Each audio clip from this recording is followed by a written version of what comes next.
Bonjour à toutes et bonjour à tous. Bienvenue dans ce 15e live déjà. Je vais mettre un petit mot de bienvenue. Voilà, hop, je change de caractère. Voilà. Toujours un plaisir de vous retrouver. Ça fait chaud au cœur dans cette période. Alors, juste, je vais faire un petit rappel. Aujourd'hui, on va voir la matière et la surface avec mon ami GG. Et un petit rappel pour ceux qui n'ont pas vu le live de la semaine dernière. Je vais me reculer un tout petit peu. Voilà, je fais quelques réglages de dernière minute. Par rapport à la semaine dernière où on avait vu, durant cette période de confinement, avec Gérard, comment de chez vous, vous pouvez étudier votre boule, l'entretenir, la conditionner et la resurfacer aussi notamment. Donc, je ne sais pas si certains d'entre vous ont essayé. Ce serait sympa d'avoir un petit retour pour ceux qui ont fait des essais, voir si ça a fonctionné ou pas, voir si vous avez eu des problématiques et comment on pourrait répondre à vos questions. Donc aujourd'hui, je vais ouvrir la porte avec à GG qui se trouve derrière. Donc c'est moi qui ai la clé. Voilà. Et donc on va parler des matières et des surfaces. Et je vais tout de suite euh, vous partager un peu le sommaire de ce qu'on va voir ensemble. Voilà. Donc comment remplir la fiche, en tout cas les paramètres de la fiche. On va parler de l'arsenal et la caractéristique des boules, donc la matière à surface. Et on fera, si on a le temps, il y a juste une diapo, sur l'entretien. Voilà. Salut Eh GG. ben, bonjour tout le monde. Alors, comme il dit, j'étais derrière la porte. Ce qu'il dit pas, c'est que c'était la porte du KGB, mais bon, j'étais Voilà, ça, enfermé à clé. ça va GG? Ouais, ça va bien. Ouais. Et ça s'est rafraîchi un peu, non? Ah bah chez nous aussi, comme chez vous, hein. Ouais. Mais nous, il pleut pas. Ah ben nous, il est tombé de l'eau sur la région Voilà. toulousaine. Voilà. Donc aujourd'hui, un programme intéressant sur lequel on a déjà parlé lors du, Ouais. lors du premier live ou du deuxième live. Donc comme je disais, c'est déjà le 15e live qu'on fait ensemble. Ouais. Voilà. Et ben, comme d'habitude, si vous avez des questions par rapport à la thématique, on peut sortir de la thématique, mais on est toujours vigilant par rapport au temps parce que mon GG cause beaucoup. Voilà. Et Il y a des moi aussi. témoins. Moi aussi, apparemment. Et bah, je te propose tout de suite d'aborder. On a déjà beaucoup de monde qui nous suit. Merci de votre fidélité, ça fait chaud au cœur. Ouais. Et, et on voulait déjà vous parler du planning en fait qu'on compte faire avec vous dans le prochain mois, là, dans le mois de décembre. Donc aujourd'hui, on va parler de la matière et la surface. Et puis, prenez rendez-vous le 10 décembre, donc toujours à 18 heures, on va parler des noyaux et de ses composantes, tout ce qui est RG différentiel et les noyaux, différence entre noyaux symétriques et asymétriques, etc. On va parler sur le live du 17 programmé du 17 décembre sur l'identification du joueur. Donc là, on sera sur le compromis vitesse-rotation. On va parler de vos retours que vous nous avez faits. Donc, il y a pas mal de monde déjà, environ une dizaine de personnes qui nous ont rendu leurs fiches, qui nous ont rempli leurs fiches. Et donc, on échangera sur les fiches sur lesquelles on peut compléter ce 22 décembre. Et après, cause fête de Noël, eh ben, on reprendra le jeudi 7. La thématique n'est pas encore définie, mais on va sans doute partir sur les équilibrages. Voilà. Est-ce que tu as quelque chose à dire dessus, GG? Non. Non, là, c'est. Voilà. Alors c'est une suite logique pour nous, hein. C'est la fiche d'Arsenal. Comme on est en confinement, bah, d'essayer de voir de chez vous, de pouvoir la remplir, de vous donner de la connaissance sur la matière et les surfaces qu'on va voir aujourd'hui. Ensuite, les noyaux, les composantes. Ensuite, là, vous pouvez commencer à remplir euh, plus sérieusement, je vais dire, votre fiche d'Arsenal. Et bien entendu, pour que votre arsenal ait de la cohérence, il va Ouais. falloir calculer votre vitesse et votre rotation. Alors, il y en a quelques-uns qui nous ont rendu, et là, je remercie les personnes qui nous ont renvoyé leurs fiches d'arsenal avec le compromis vitesse-rotation, en tout cas avec leur rotation et leur vitesse. Donc là, on pourra faire une analyse. Si vous n'avez pas, si vous ne connaissez pas votre vitesse et votre rotation, il va falloir attendre la réouverture des pistes parce que de chez soi, c'est compliqué, voire Ouais. impossible à faire, à moins que vous, vous, vous puissiez contacter votre perceur qui puisse peut-être vous donner ces coordonnées-là. Alors, Voilà. ce qui est important, c'est que la semaine prochaine, les noyaux, tout ça, ça va vous permettre de mieux comprendre votre fiche d'arsenal aussi, hein, mieux analyser en fait votre arsenal. Ouais. Et on va voir durant cela en quoi la fiche d'Arsenal est importante en fait. Ouais. Alors, voilà la fiche d'Arsenal qu'on vous a présentée la semaine dernière. Donc, une fiche où on peut positionner ses 8 boules. Donc, vous voyez en haut le nom du joueur, le club, la date.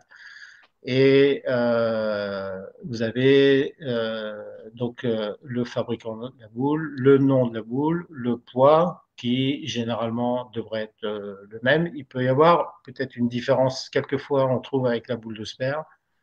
Donc la matière de la coque et la surface, donc ça on va le voir aujourd'hui. Le RG différentiel, le noyau si La- c'est un noyau symétrique ou asymétrique, donc là c'est le Masbia. Et on vous a rajouté ouais. Et on vous a rajouté en fait 3 colonnes.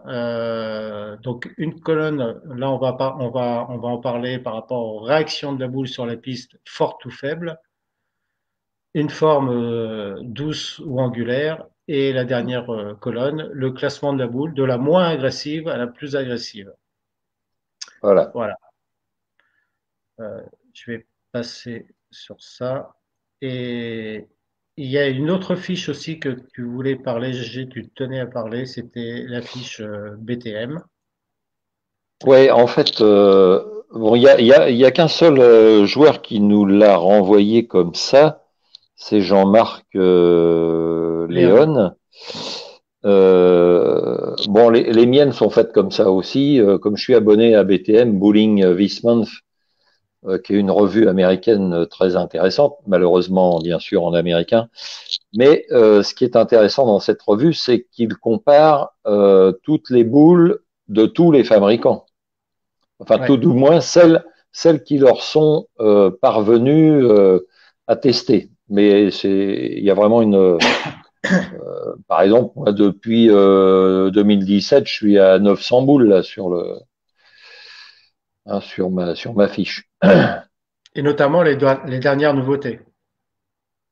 Alors bien sûr, alors par exemple cette année, je crois, je dois en avoir 50 ou quelque chose comme ça qui ont été testés par BTM. Ouais. Donc c'est intéressant parce que au moins on a la même échelle de comparaison entre tous les fabricants, parce que sinon le problème c'est que chaque fabricant a sa propre échelle de comparaison. Alors c'est bien si on achète toutes les boules chez le même fabricant, mais après si vous achetez des boules chez d'autres fabricants, vous savez plus trop à quoi ça correspond. Alors vous avez aussi la même chose sur Bowler Journal. Pour ceux qui sont abonnés encore à Bowler Journal, il y a aussi des comparaisons. C'est pas tout à fait la même échelle, mais ça se recoupe. Hein, Ouais. on retrouve Ouais. voilà. Manu, salut Manu, il nous a laissé un petit lien là sur Ouais. BTM, Bowling This Month, donc Bowling Ball Review. Donc vous pouvez aller voir parce qu'effectivement, comme dit GG, là vous avez les mêmes paramètres de comparaison pour toutes les boules. Et vous n'avez pas les paramètres Storm, les paramètres Brunswick, les paramètres Mm. Autogrip, Columbia, etc., etc. Là, c'est des paramètres qui sont les mêmes. Donc ça permet de comparer une boule Storm avec une boule Brunswick, une boule Autogrip, une boule Columbia, etc., etc. Et Euh, en même temps, vous pouvez choisir soit les derniers 18 mois, par exemple, ou toutes les boules depuis. Moi, je les ai depuis 2010 hein, sur ce tableau-là. ok. Euh, 18 live, en fait c'est le 15e live. Mais bon, si vous voulez retrouver les lives, on en reparlera à la fin. Vous pouvez aller sur la page YouTube de la fédération, vous connectez sur YouTube, vous tapez FFBSQ et là vous allez retrouver tous les lives qu'on a déjà fait depuis le début du premier confinement. J'en profite d'ailleurs, je ne sais pas si je l'avais fait la semaine dernière, mais pour remercier Aïda parce que c'est elle qui s'occupe de transférer tous les lives qu'on fait sur la page YouTube. Ouais. Donc merci Aïda et c'est elle qui nous fait aussi les flyers de présentation, voilà, qui permet de faire les annonces. Alors, ici, avoir un arsenal complet. Alors, Voilà. l'idée, c'est que lorsque vous allez faire une compétition, donc l'objectif, c'est d'y aller. On peut avoir plusieurs objectifs, mais on y va au moins pour faire du score, pas nécessairement gagner, mais faire du score et se faire plaisir. Et donc souvent, la question, c'est avec quelle boule je vais jouer, quelle boule je dois prendre, quelles vont être les conditions de jeu. Et donc, ça peut déjà amener des premiers doutes sur des choix que je vais faire. Et quelquefois, on peut s'en mêler les pinceaux parce que on va emmener peut-être toutes les boules. Alors pour un peu, on a reçu la fiche, on en a un peu rigolé. On a reçu la fiche à Alain Marcelon que je salue parce que je l'ai vu arriver, qui lui a plus de 10 boules. Alors je le vois bien arriver Ben, il y en avait sur. 15. Il y en avait 15. Ouais, je le vois. Mais Alain a toujours eu beaucoup de boules. Hein. Je me rappelle quand j'étais en Bretagne. Hein. Alors, Salut Alain, hein, si tu es avec nous. vous imaginez bien, et, et si j'arrive avec la compétition avec déjà 8 boules, c'est assez important, mais 10 boules, 12 boules ou 15 boules. Donc ça peut faire 5 sacs, beaucoup 5 et, sacs de 3 boules, ouais. et ça peut amener des doutes et de la confusion notamment. Et en fait, moi, je peux comprendre que les gens ils viennent avec beaucoup de boules parce qu'au moins ils se disent, bah, au moins je vais m'en sortir avec toutes ces boules-là. Parce que il y a bien une boule au moins qui va passer. Sauf que quelquefois ça peut créer l'inverse, c'est-à-dire qu'on se Ouais. focus un peu trop sur le matériel, donc on change de boule. Et ça, j'en parle par expérience pour l'avoir vécu sur des compétitions nationales et des compétitions internationales où on passait notre temps à chercher à changer de boule, sauf qu'on se focalisait pas sur l'essentiel, c'était qu'est-ce que faisait ma boule sur la piste. Sur la piste, ouais. Et donc, c'est l'idée un peu de l'arsenal. C'est quand vous allez remplir votre arsenal, vous allez avoir votre arsenal avec vous, vous allez mieux comprendre. L'idée, c'est de mieux comprendre qu'est-ce que vous avez dans votre panel et tout de suite de faire les bons choix et de prendre la bonne décision. Et là, la solution, ce qu'on a indiqué dans le PowerPoint, en fait, il n'y a pas de boule magique, bien entendu, mais l'idée dans l'arsenal, c'est d'avoir la bonne boule à sa disposition en fonction de ce que la piste demande. Et quand vous avez un arsenal qui est complet, et GG, je te laisserai la parole après, mais Ouais. un arsenal complet, c'est aussi un arsenal cohérent. C'est-à-dire que c'est un arsenal qui va vous permettre de jouer sur tout type de conditions de jeu, tout type de réaction de la boule sur la piste. Et dans cet arsenal-là, bah, vous allez avoir la boule qu'il faut. Et si vous comprenez bien, et vous allez mieux comprendre après que si vous avez que des boules agressives, par exemple, des boules qui rentrent fort, ben, le jour où va falloir une boule, peut-être des pistes qui rentrent fort, ben là, vous n'allez pas avoir effectivement la boule qui convient. Donc, l'idée, c'est l'objectif, c'est d'avoir la bonne boule à votre disposition. Et enfin, ben, de connaître et de comprendre en fait qu'est-ce que vous avez dans votre sac et de définir qu'à un moment donné, bah, peut-être qu'il va me manquer ce type de boule parce que là, je m'aperçois que j'ai un doublon ou j'ai quatre boules pareilles. Voilà, si tu veux Et j'ai, rajouter deux, trois petits mots, GG, par rapport à ça. oui, merci, il m'a laissé que 3 mots. Alors, en fait, voilà, ce qu'on considère comme un arsenal complet et cohérent, c'est un arsenal bien étagé, c'est-à-dire que vous pouvez, comme disait Eric, faire face à toutes les situations. Le problème actuellement, c'est que la plupart des joueurs, bah, ils aiment avoir une réaction assez prononcée sur la piste, hein, plutôt violente, avec un angle d'attaque important. Donc leur arsenal, il est un petit peu tronqué parce que bah, on trouve beaucoup de boules comme ça, donc beaucoup de boules polies, beaucoup de boules asymétriques des fois qui réagissent très fort. Et puis bah, le jour où les conditions de jeu se détériorent ou sont plus compliquées que ce que vous avez l'habitude de rencontrer, eh ben, la bonne boule, eh ben, vous ne l'avez pas parce que vous n'avez que des boules méchantes, violentes, et vous n'arrivez pas à les maîtriser. Donc c'est pour ça qu'on va essayer de vous apporter une autre idée en parlant de réactions douces, hein, des réactions fortes ou des réactions douces, et puis un crochet, enfin une réaction faible ou une réaction forte, et un crochet doux ou un crochet angulaire. Vous voyez, hein, donc un crochet qui est régulier, qui est assez doux, la forme du crochet est douce, ou bien un crochet angulaire, comme une boule pearl sur une piste à zéro, par exemple, et qui est assez violente. Donc il faut avoir toutes ces formes de réaction, et ensuite on va parler bien sûr de observer ce que fait votre boule de référence sur la piste pour faire les bons choix. Une petite Alors, information le, de Claude quand même, que la liste BTM est effectivement, elle est aussi en français sur ton site GG. ouais, j'ai traduit ouais, les Voilà, principaux postes. pour ceux Ouais. qui ont qui peuvent avoir un peu de difficulté en anglais. Voilà.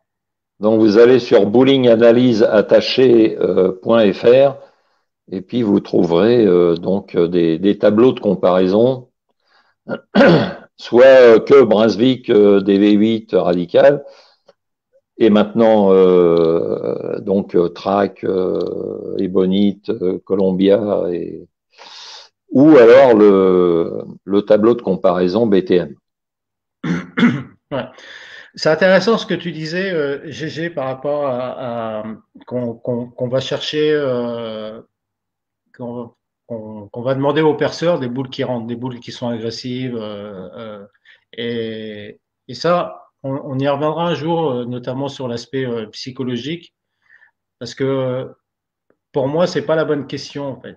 Il est pas nécessaire pour faire du score d'avoir des boules qui rentrent.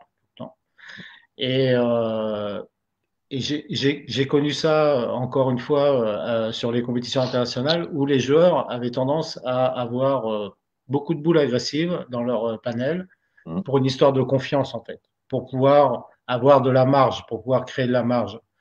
Sauf que la marge, elle est certes, elle est aidée par la boule, mais surtout la bonne boule. Et c'est pas obligatoirement une boule qui soit La agressive. plus agressive. Et bah, souvent, alors moi j'ai pas de pro shop, j'en ai eu beaucoup plus jeune quand j'étais à Tours, mais toi tu as un pro shop et assez souvent quand je vais accompagner des joueurs dans les pro shops, ou quand je discute avec eux, ah, moi il me faut une boule qui rentre. Ouais. Et quand je regarde le sac, je dis mais tu as déjà des boules qui rentrent dans ton sac, tu as Mm. déjà des boules qui sont agressives. Et il n'y a pas de boule magique. Dire, tu peux avoir la boule la plus agressive du marché si tu sais pas lire la piste, si tu sais pas jouer au bon endroit. Et quelquefois, on le verra, c'est que des boules agressives sur des terrains, elles n'ont plus l'agressivité théorique qu'elles devraient avoir, mais ça, on va le voir sur les diapos d'après. Une petite remarque d'Alain qui dit, je ne vais pas, j'imagine bien que tu vas pas avec les 15 boules en On se tournoi. doute, Alain. Mais la stratégie, effectivement, c'est que tu te renseignes Ouais. d'abord sur le village et le synthétique du bowling, ça c'est important. Et, et surtout le support. Et Ouais, le le support. support.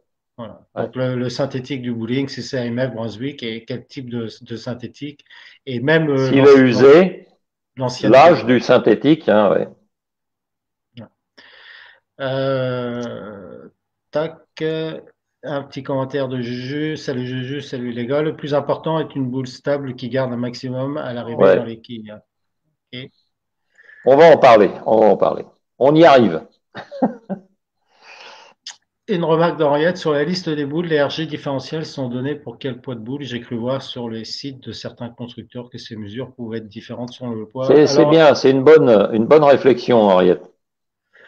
Alors ça, Le fait est que, c'est au retour de ta fiche Henriette, effectivement, j'en avais parlé avec Gérard, le fait que tu joues en 13 livres, mais là, on va pas aborder le sujet. On est désolé, Henriette, parce que ça va être assez long.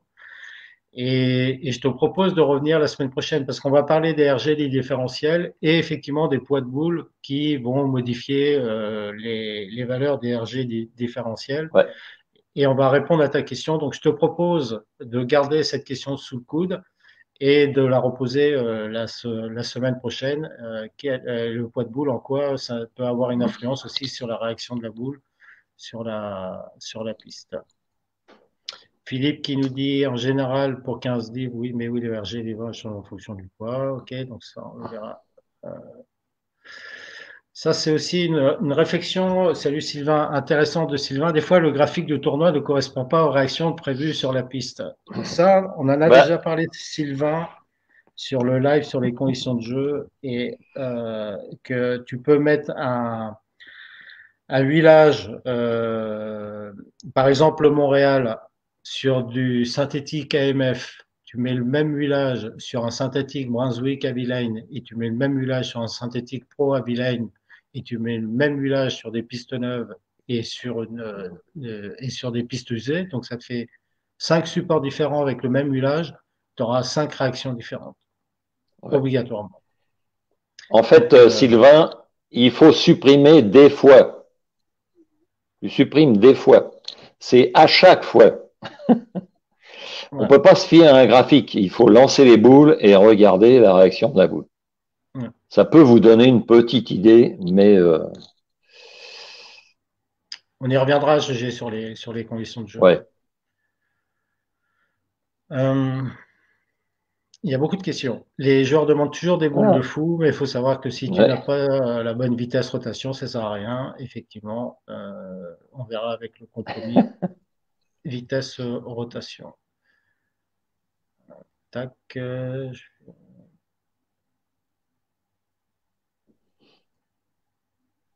Jean-Philippe qui nous dit on a peut-être un peu tendance à se dire que si je paye une boule chère, c'est pas pour qu'elle soit faiblement Ouais, agressive. c'est pas faux, c'est pas faux. Ouais. Mais bon, si on paye cher, c'est aussi pour avoir une boule efficace. Et donc, on va voir que la boule efficace, c'est pas forcément la plus agressive. C'est celle qui correspond à ce que demande la piste. Ouais. Et puis Marie-Charlotte qui dit bonjour, j'ai suivi votre conseil, j'ai changé de poids de boule, je joue en 14 au lieu de 12. Je te propose Marie-Charlotte, si tu es disponible la semaine prochaine, ou nous envoyer un mail et nous faire un retour de savoir qu'est-ce que ça a changé pour toi, ce changement de boule. Est-ce que c'était difficile? Et quel peut être le retour positif, que ce soit au niveau du jeu, au niveau du timing, au niveau du relâchement et au niveau de l'impact dans les quilles. Ah ben là, l'impact, il doit être bien meilleur. Après, ce qu'il faut qu'elle nous dise, c'est si elle a réussi à conserver la même vitesse. Ouais, ouais, tout à fait. Alors, pour continuer, donc par rapport à l'Arsenal, et donc l'approche de la fiche d'Arsenal, donc l'idée c'est de comprendre ce que j'ai euh, dans mes sacs et qui va répondre à ce que me demande la boule sur la piste. Il y avait une remarque de Sylvain, je vais la mettre. Effectivement, moi je fais seulement confiance quand je lance les boules d'essai. Et effectivement, Ouais. c'est au moment des boules d'essai. Donc là, il y aura toute une stratégie à faire dont on reparlera, dont on a déjà parlé sur un live. Mais la stratégie des boules d'essai, ça sert pas À à, s'échauffer. à s'échauffer, ça on le fait avant, mais ça sert à étudier la piste et l'environnement sur lequel on va jouer et après à faire des choix, notamment deux choix Voilà. qui vont être le choix de la boule et le choix de la ligne de jeu. D'ailleurs, j'en profite Euh, pour essayer de supprimer une expression qui m'irrite depuis 20 ans au moins. C'est que même nos arbitres appellent ça les boules de chauffe. Hein, alors c'est tout sauf des boules de chauffe, ce sont des boules d'essai, ça porte bien son nom. Hein, c'est pour tester la piste, pour faire les ouais, choix, comme disait Eric. l'arbitre, il pourrait dire les boules d'études. Allez, bonne Ouais, étude à vous. Vous avez 5 minutes d'étude en attendant que ça compte pour de vrai. Voilà. voilà. Et d'ailleurs, à l'entraînement, il faudrait s'entraîner à faire des boules d'essai. Et Ah ben, en, moi, on le fait avec les élèves. Hein. Voilà, on fait des sessions. alors, pour revenir donc sur les différents types de réactions en règle générale que les boules peuvent avoir, donc tu en as déjà parlé, j'ai juste avant. Donc, on va avoir deux catégories fortes et faibles et deux autres catégories qui vont s'ajouter, douces ou angulaires. Donc, on va le voir sur un graphique après. Donc, ça nous donne 5 types de réactions de base qui va être forte et douce, forte Ah et oui, mais attends, angulaire, tu m'as modifié un truc là. ah peut-être, faible et C'est douce forte et et faible. ah, j'ai rien C'est forte touché. et faible et douce et angulaire. Oui, oui, oui, c'est ça, ouais. Forte et douce, forte et angulaire, faible et douce et Ah faible et oui, c'est angulaire. les quatre. Oui, c'est les quatre. Oui, oui, Oui, oui. oui, c'est les quatre, ouais. Ouais. Et puis la cinquième réaction, ça va être celle de votre boule de référence, on y reviendra, qui se trouve bah, au centre. On reviendra dessus, notamment avec un graphique qu'on n'a pas là, mais qu'on vous présentera plus tard. Donc, bah, l'idée, c'est d'avoir dans votre arsenal tout un panel de boules qui correspond à votre compromis vitesse-rotation dans un premier temps et qui va englober ces 5 types de réactions parce que ces 5 types de réactions-là, les pistes déjà vous les donnent quand vous allez commencer la compétition. Ouais. Vous allez certainement jouer peut-être sur des pistes qui vont être agressives, qui vont être très fortes. Vous allez peut-être jouer sur des pistes qui rentrent pas beaucoup. Donc là, il faut apporter une solution par le matériel et c'est là où l'arsenal devra être cohérent par rapport à ce type de réaction que vous allez rencontrer parce que c'est des réactions que vous allez rencontrer. Ouais, ouais.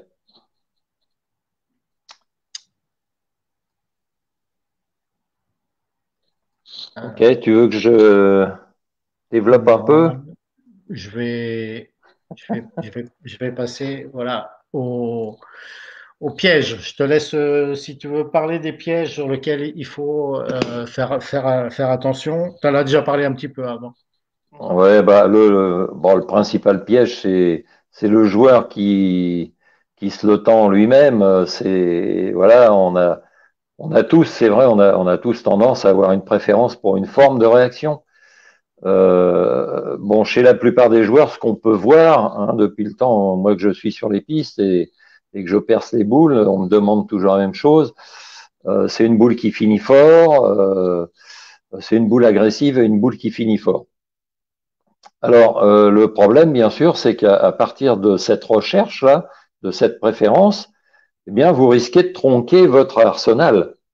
Hein, c'est-à-dire que bah, en ne mettant que des boules qui vous plaisent visuellement, hein, la réaction vous plaît visuellement, ouais, ça finit très fort, c'est très angulaire, c'est impressionnant.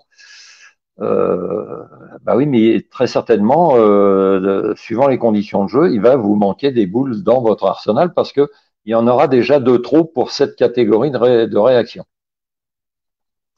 Alors, il faut éviter de construire son arsenal autour de ses préférences et plutôt en tenant compte de son compromis vitesse-rotation, bien sûr, en partant d'une boule de référence qui est ce qu'appellent les joueurs le milieu de sac. Et puis après, bah, vous construisez, vous mettez des boules plus agressives et des boules surtout moins agressives.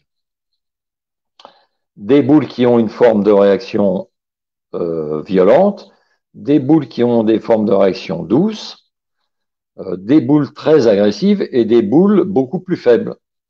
Voilà. Et comme disait Henri tout à l'heure, pourquoi on fait comme ça avec les boules? Bah, tout simplement parce que les pistes vont vous proposer le même genre de réaction.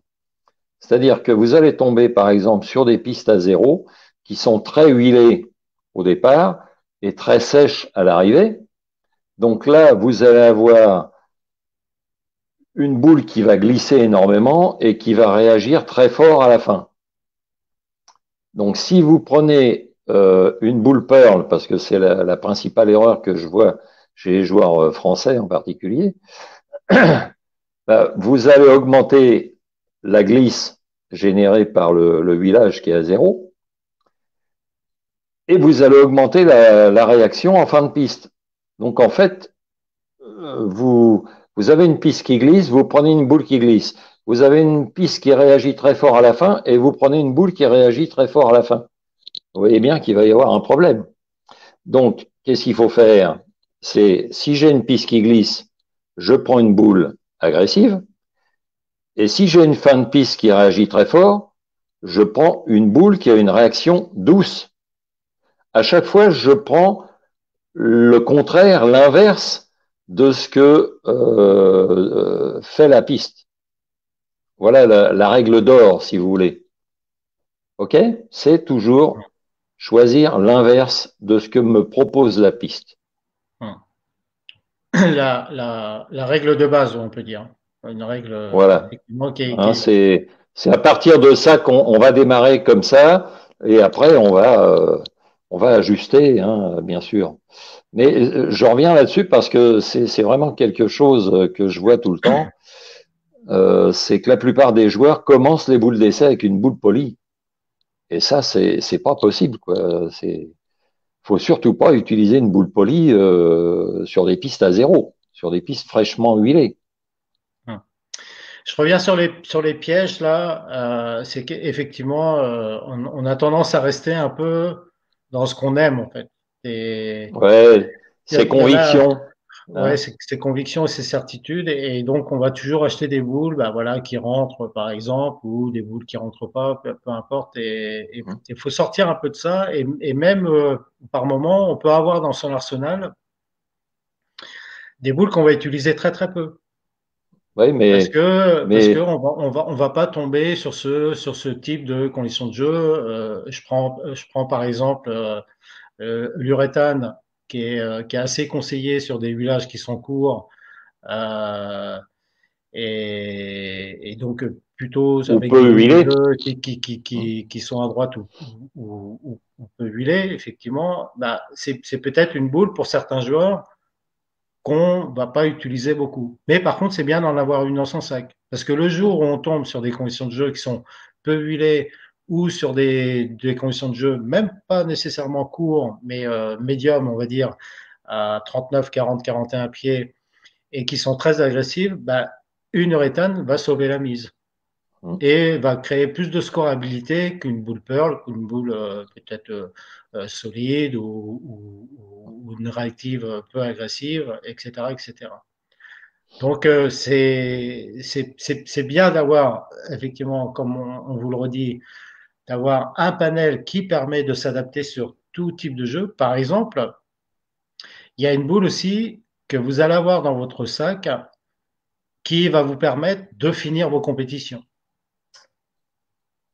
Parce que c'est à la fin de la compétition, entre le début de la compétition et la fin de la compétition, on va avoir des boules, des pistes qui rentrent moins. Pas nécessairement parce qu'il y a moins de friction, mais parce que la tête de piste est usée. Et donc, les boules, elles se mettent à Ouais, rouler tôt.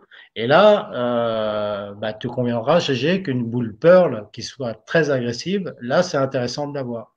Et ouais. souvent, comme Bah, tu dis à juste titre, c'est que cette boule-là, on va l'utiliser en début. Sauf qu'il faut l'utiliser à la fin, quand ça rentre plus. voilà. Alors, la raison, elle est simple, tu viens de le dire. Il y a de la friction en tête de piste et il y en a beaucoup moins en fin de piste. Donc, j'ai pas de friction en tête de piste. J'ai de la friction en tête de piste. Donc, je prends une boule plutôt Pearl, hein, ou qui va pas générer de friction. Et par contre, j'ai moins de friction, j'ai pas beaucoup de friction en fin de piste. Donc, je vais prendre une boule qui va réagir plus fort. D'accord? Donc, là aussi, il y a un compromis à trouver, hein, entre l'agressivité de la boule et sa forme de réaction pour répondre à ce que demande la piste, parce que, comme dit Eric, hein, vous le savez tous, à la fin, certaines fois, bah, c'est difficile de trouver des solutions, surtout si on n'a que des boules agressives. Ouais, tout à fait. Ouais. Alors, j'ai quelques remarques. Alors, Marie-Charlotte sort un peu du sujet, mais il nous a fait une petite remarque par rapport à son changement de poids de boule. Je te propose, Marie-Charlotte, qu'on en reparle, hein, mais elle a dit que ça Mmh. n'était pas compliqué de le faire et elle a augmenté sa vitesse et surtout, elle travaille moins tôt et elle arrive plus facilement dans la poche. Donc, tant mieux, c'est super. Stéphane qui nous dit, un arsenal type, doit-on avoir une asymétrique Pearl et une solide? Donc, je suppose asymétrique aussi, avec une en crochet et une plus en courbe. Et pareil pour les symétriques, une boule solide, une Pearl et une hybride avec des formes de réaction différentes. GG, je te Ouais, laisse. après ça va dépendre un peu de votre type de jeu. Hein. Par exemple, si vous êtes plutôt un joueur à vitesse dominante, eh bien, il faudra avoir un peu plus de boules asymétriques parce qu'elles finissent plus fort. Si vous êtes plutôt un joueur à rotation dominante, bah, ça sera plutôt l'inverse. Hein. Si vous avez trop de rotation par rapport à votre vitesse et que vous jouez avec des asymétriques, ça risque de pas être très efficace. Alors après, effectivement, on va étager. Il faut une boule solide, il faut une boule hybride, il faut une boule Pearl et éventuellement une uréthane. Hein. Voilà. Et oui, bien sûr, il faut qu'il y ait un petit peu de tout dans votre sac, hein, et parce que vous ne savez pas à quoi vous allez être confronté la prochaine fois. Donc, Anto qui nous dit une uréthane pour les joueurs avec pas mal de rotation rencontrant des terrains spécifiques. Ah, c'est sûr que les joueurs qui mettent beaucoup de rotation, ils ont un intérêt à avoir une boule uréthane dans leur sac. Tout à fait. Ah oui, surtout qu'Anto, il joue sans le pouce, donc lui, des rotations, il en met, hein, même s'il met de la vitesse. Dès que ça commence à sécher, forcément, après, on a tendance Et, à forcer et puis bah, on détruit son jeu. Hein. et Stéphane répond par rapport à ça. Anto, j'hésite de prendre un uréthane car j'ai peu de vitesse et peu de rotation. Et ça, ça peut être aussi une question pour les joueuses. Est-ce qu'il y a un Hein. intérêt pour les joueuses à avoir une boule uréthane? Bah oui, s'il n'y a pas beaucoup de vitesse. Parce que s'il n'y a pas de vitesse, c'est comme si on créait de la friction. Ouais, Hein. Donc, il faut que vous choisissiez du matériel qui ne génère pas beaucoup de friction. ouais. Et puis, je trouve que que l'uréthane, elle a un avantage aussi de commencer les boules d'essai avec, parce que c'est une boule avec laquelle on peut lire assez facilement la piste Hein. Ouais. et qui permet de Ben moi, mettre le c'est jeu en place parce qu'on va pas avoir, on va avoir plutôt une réaction qui soit assez simple et assez contrôlable pour mettre la boule dans la poche. de toute façon, c'est ce qu'on demande à une boule de référence, hein, c'est d'avoir une trajectoire régulière, prévisible, pas compliquée. Et après, ben, on fait ses choix par rapport à ce que fait la boule sur la piste. Une remarque d'Alain, salut Alain, on m'a conseillé en boule de chauffe de commencer par la boule la plus agressive et finir avec la moins agressive, alors que je trouve plus logique et plus facile à comprendre leur réaction dans le sens contraire. Alors, Alain, déjà, tu as une mauvaise note parce que tu as dit boule de chauffe. Salut Alain, hein. Et ouais, alors il faut savoir qu'Alain, il est spinner, hein, donc c'est vrai qu'il a besoin, lui, de boules Oui, mais plutôt agressives. je t'interromps, GG, excuse-moi, mais le panel, l'arsenal, il est construit déjà à la base, euh, pas par rapport au type de réaction de boule sur la piste. Il commence par ton compromis vitesse-rotation et ton jeu. Ouais. Ensuite, à partir de là, c'est là où tu vas aller du plus agressif au moins agressif Mhm. avec des réactions angulaires, des réactions. Mais ça part quand même de toi. Alors, s'il a beaucoup de vitesse et s'il est spinner, il va avoir dans son panel euh, peut-être plus de boules asymétriques, plus de boules qui vont être agressives qu'un joueur à deux mains Mhm. en taux, par exemple, qui lui va avoir des réactions plus faibles et peut-être une uréthane, voire deux uréthanes, que là, pour Alain, ça ne va pas lui convenir. Oui, Et, mais c'est- le problème c'est qu'il pose Alain, c'est que on lui a conseillé de commencer toujours par sa boule la plus agressive. Et comme je disais tout à l'heure, ça peut se comprendre parce que la piste elle est très huilée, mais il faut faire attention à la deuxième partie de la piste qui est sèche. hum, Hein. Donc ça peut vous donner une over-réaction, c'est-à-dire trop de réaction en fin de piste. hum. Bah, Il de toute faut façon, tenir compte des deux.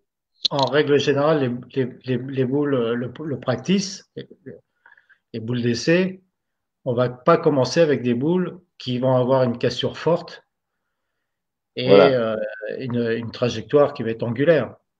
Déjà, Ah, comme je, rien que pour mettre le jeu en place, ben, ça va pas vous aider à mettre tout le à jeu en fait. place. Et pour lire la piste. Donc, quel que soit votre compromis vitesse-rotation, si vous êtes spinner, si vous êtes full roller, si vous êtes high roller, etc., si vous avez beaucoup de vitesse de boule, pas de vitesse de boule, commencez par jouer avec des trajectoires qui sont facilement contrôlables. Eh oui. Alors, donc, Kanto, il confirme, Gérard va peut-être le confirmer, mais une boule d'entrée de gamme très peu agressive ferait peut-être plus l'affaire. Alors ouais, la twist au boule d'essai, faut quand même que ça soit un petit peu sec, hein, mais non, non, la twist pour les boules d'essai, c'est pareil, c'est une boule polie. Bon, à moins que vous la passiez au mille, hein, mais sinon, c'est pas non plus. Si elle est polie, c'est pas une boule pour les boules d'essai.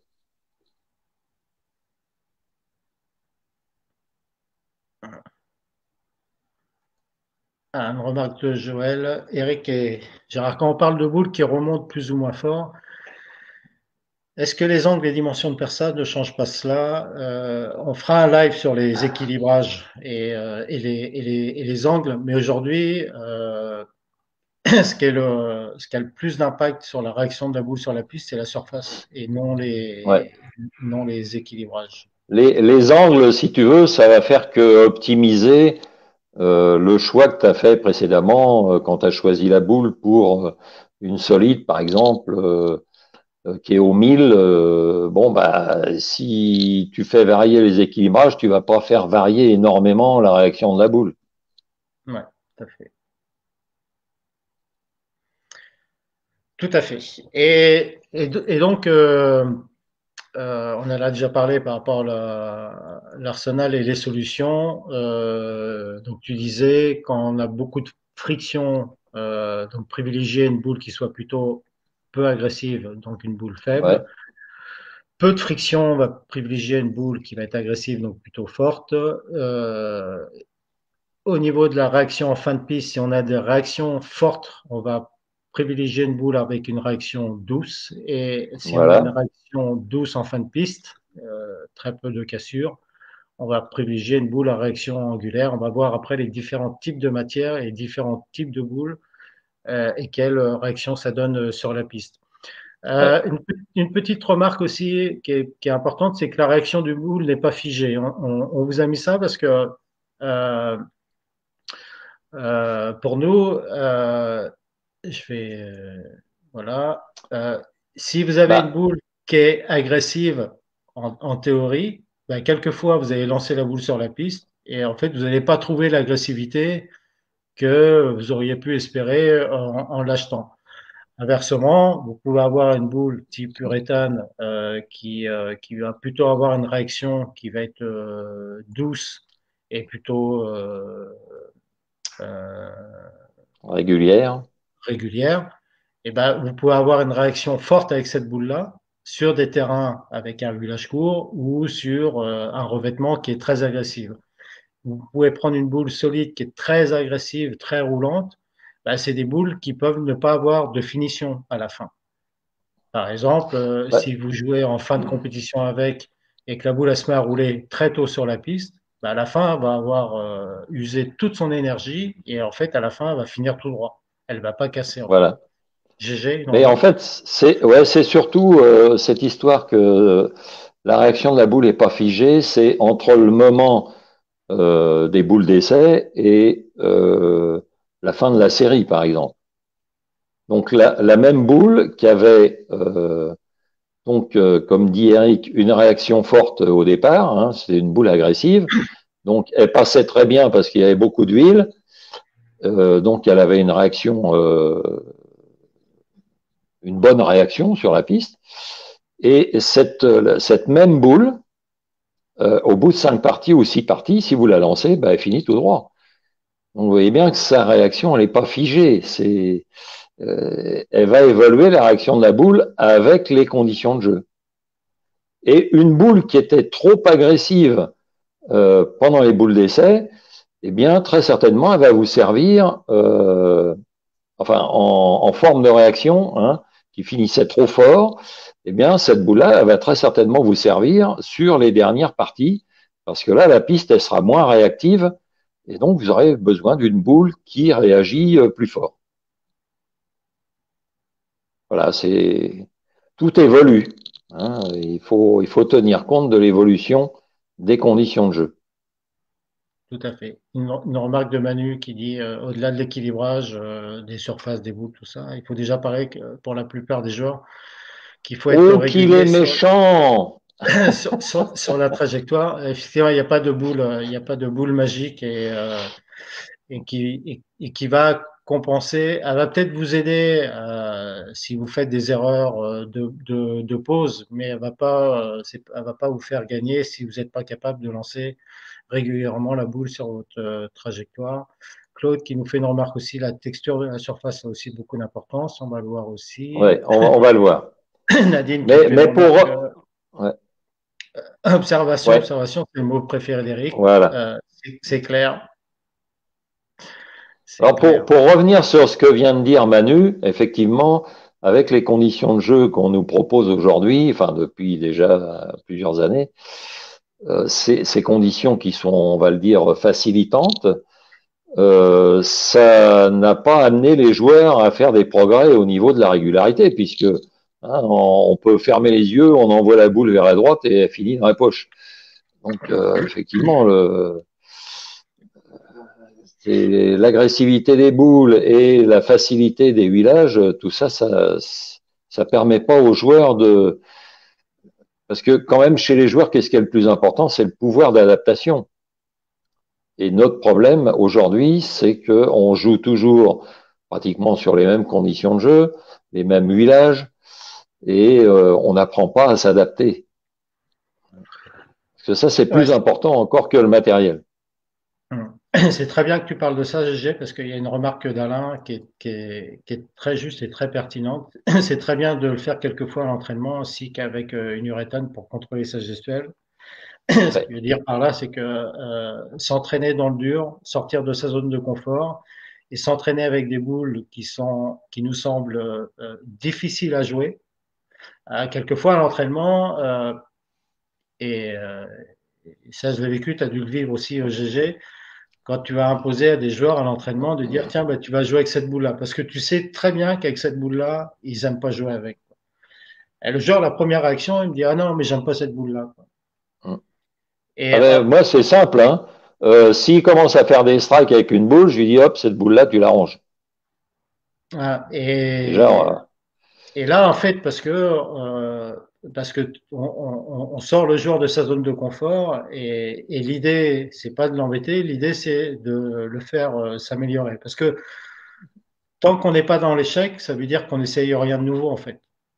Et ça veut dire qu'on ne peut pas progresser. Tant qu'on reste dans sa zone de confort, qu'on hmm, reste avec la boule qu'on aime bien, qu'on reste sur sa ligne de jeu qu'on aime bien, et jouer de temps en temps avec des boules qu'on n'aime pas dans son sac et qu'on sort jamais parce qu'elle a une réaction qu'on n'aime pas, bah ça apprend à mieux la connaître. bien sûr. Et ça, et ça apprend à améliorer ses compétences. Alors, on Eh va oui. passer à un schéma qu'on a déjà vu ensemble, GG. Je vais te laisser le Ouais. décrire. En fait, c'est une étude qui a été faite par l'USBC auprès Il y a de, déjà un certain temps. ouais, auprès de plusieurs joueurs et qui va nous montrer et qui va nous décrire quels sont les paramètres qui influencent la réaction de la boule sur la piste. Alors, à la suite de cette étude, on s'est aperçu que les 5 paramètres les plus influents sur le comportement de la boule sur la piste, c'était ce qui concerne la surface, c'est-à-dire ce qui concerne la friction en fait. La friction de la piste, donc le RA, la première variable, c'est la profondeur des vallées, hein, vous vous rappelez, on en a parlé, hein, sur les boules poncées. Après, le COF, c'est le coefficient de friction de la piste. Après, le troisième paramètre, c'est le RS, c'est la distance entre les pics, hein, euh, des rayures qu'on fait dans la boule quand on la ponce. Le quatrième paramètre, c'est encore le coefficient de friction de la partie sèche de la piste. Et le cinquième, ça concerne le pouvoir d'absorption d'huile de la boule. Donc vous voyez qu'on n'est que sur la relation boule-piste. Et ce qui est très important, c'est que le premier, le troisième, le RA et le RS, c'est les deux seuls paramètres sur lesquels le joueur peut intervenir après le perçage de la boule. Ça, c'est Hein. important de le souligner, GG, parce que effectivement, là, cette étude elle montre bien que les facteurs qui ont le plus d'influence sur la réaction de la boule sur la piste, c'est la surface. Et, Voilà. et on en a parlé sur le live précédemment, et que vous avez le pouvoir, avec les pads à ballon, de modifier la surface et donc de modifier la surface, la réaction de la boule sur la piste. Et c'est Et comme plus on a vu, important ouais, que d'avoir, et je finirai 15 sur ça, boules. c'est plus important d'avoir des pads à ballon que 15 boules. Et Voilà. ça coûte moins cher. Et, et le cinquième, le pouvoir d'absorption d'huile, vous pouvez également agir dessus en étuvant vous-même votre boule ou en la donnant à votre pro shop pour qu'il l'étuve. Donc vous voyez, sur les 5, il y en a 3 sur lesquels vous pouvez intervenir. C'est quand même pas rien. Et ensuite, on passe directement au RG, hein, au différentiel. Et le spin time, en fait, ça concerne surtout les boules à noyau asymétrique. Hein, c'est le, l'axe de rotation préférentiel. En combien de secondes la boule va venir s'aligner dessus.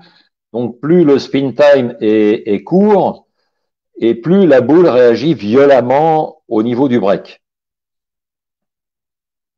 Donc là, on est vraiment sur les caractéristiques dynamiques de la boule. Bon, après, on a le side weight, le différentiel intermédiaire qui concerne que les boules asymétriques. L'huile à 32 pieds, hein, l'humidité dans la pièce, l'huile à 8 pieds. Enfin, vous voyez, après, c'est le top weight. Enfin, après, vous voyez bien que ça a de l'influence, bien sûr, mais ça n'a rien à voir avec les 5 premiers paramètres en rouge. Et je vous le rappelle, sur les 5, il y en a 3 sur lesquels vous pouvez intervenir.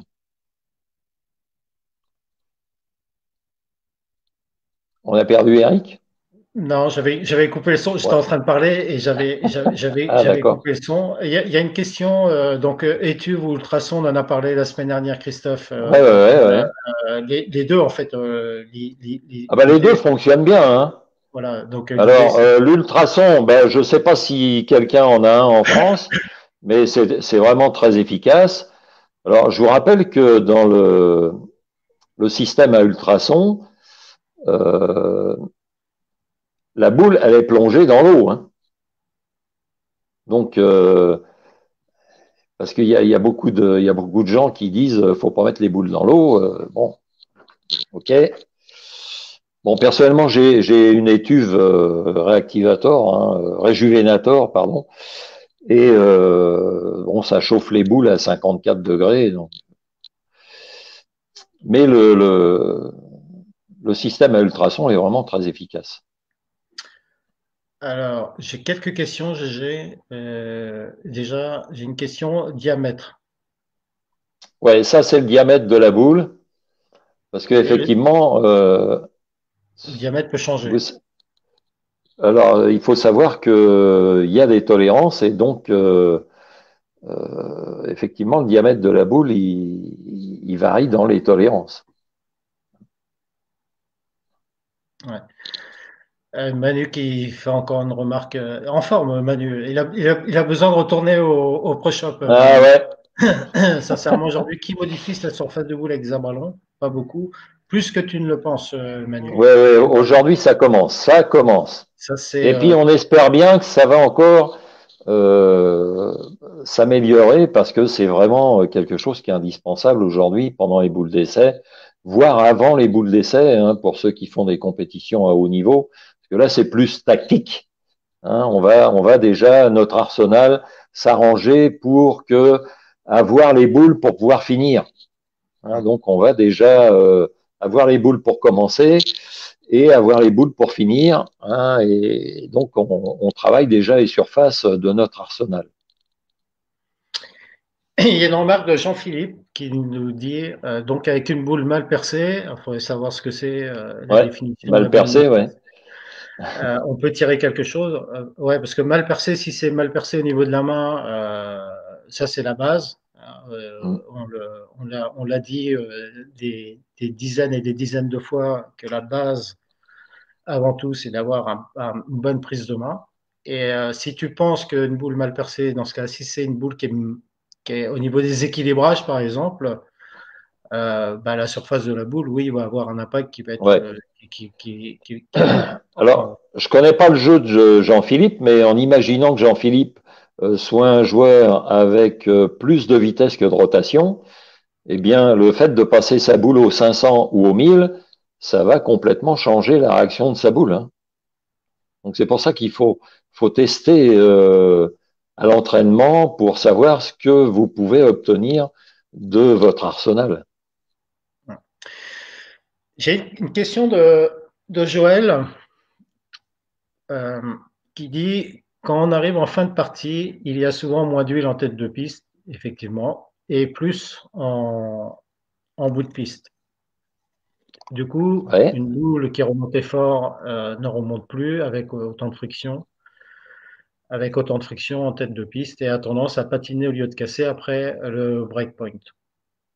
Alors en fait, Euh, ce que tu appelles patiner, c'est alors ça arrive qu'il y ait des transferts, mais c'est quand même de plus en plus rare avec le matériel actuel. Mais en fait, comme expliquait Eric tout à l'heure, la boule, elle a perdu son énergie parce qu'il y avait beaucoup de friction en tête de piste, et donc elle ne finit pas. L'axe, l'axe de rotation, il s'est aligné et la boule, elle va tout droit. Mais c'est pas parce que il y a de l'huile en fin de piste, c'est parce que la boule, elle a perdu toute sa rotation latérale que vous lui aviez communiquée au lâcher et qui normalement, hein, la boule, vous lui donnez de la rotation latérale, par exemple à 45 degrés, ben, elle tourne pas tout de suite, elle glisse dans l'huile et par contre, elle va changer de direction après sur la partie sèche. Mais si il y a eu trop de friction parce que la piste s'est asséchée, la rotation latérale de la boule va être perdue, l'axe de rotation il va s'aligner avec la direction de la boule et la boule elle finit tout droit. Mais c'est pas parce qu'il y a du transfert. C'est parce qu'il y avait trop de friction en tête de piste ou à mi-piste.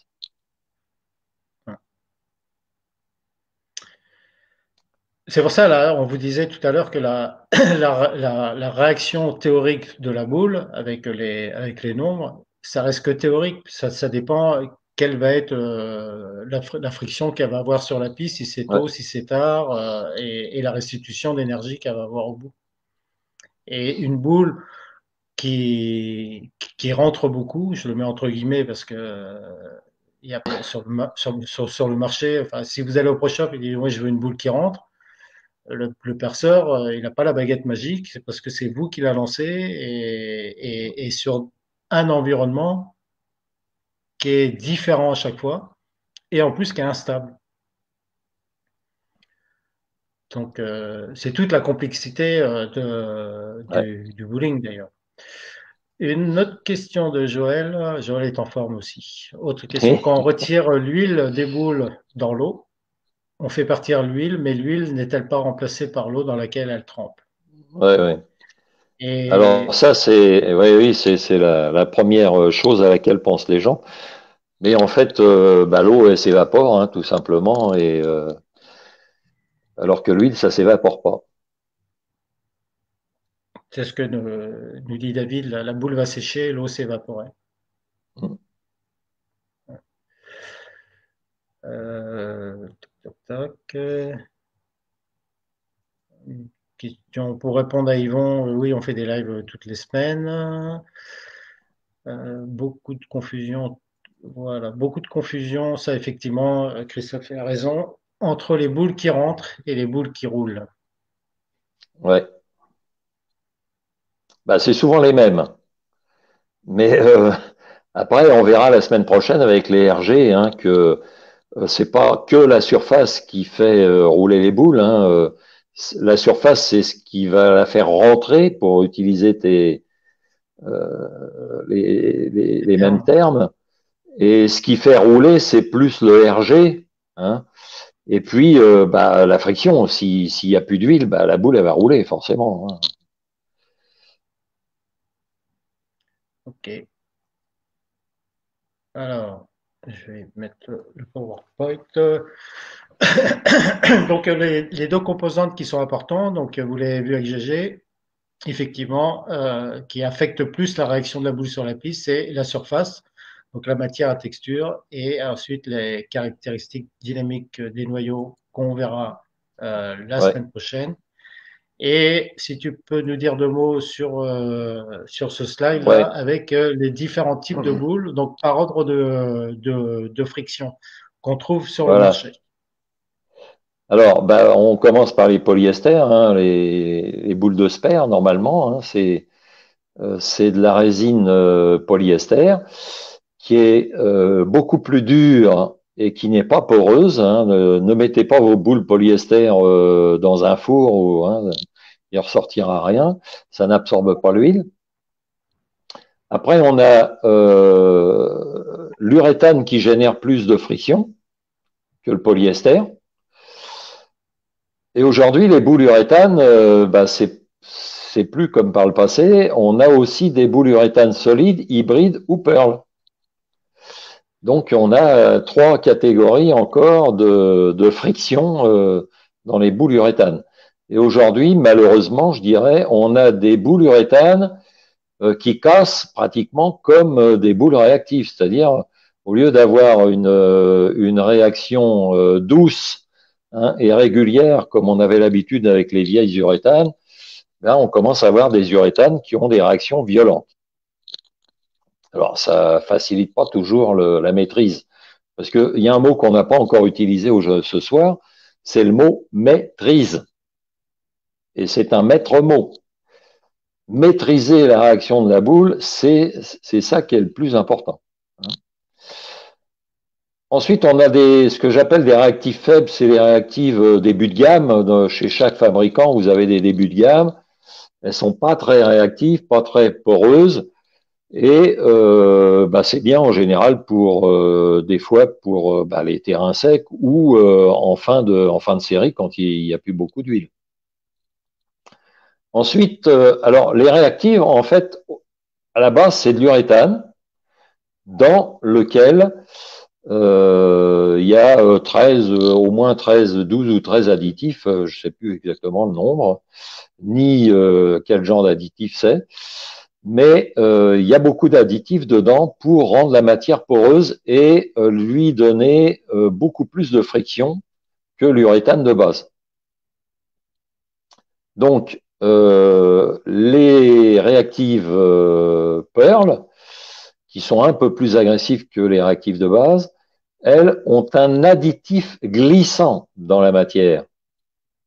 Hein, donc, il y a un additif qui leur permet de passer, en particulier les têtes de piste, quand elles commencent à être asséchées, hein, elles sont moins agressives et moins poreuses pour la plupart, bien qu'il y ait des exceptions.